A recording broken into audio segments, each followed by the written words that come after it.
Are you living in line with the kind of person that you want to be?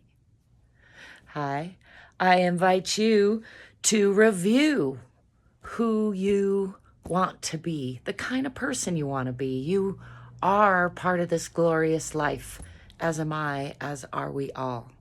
But I value the attributes of being courageous and calm and confident and capable and communicative and fun and fantastic and strong and open and flexible, adaptable, playful, present, positive, adventurous, tenacious.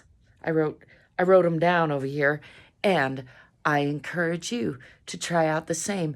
And then would you share with me at least 11 things on this great 1111 that you care about, attributes that you are stepping more into as you bring yourself into more alignment with who you really want to be?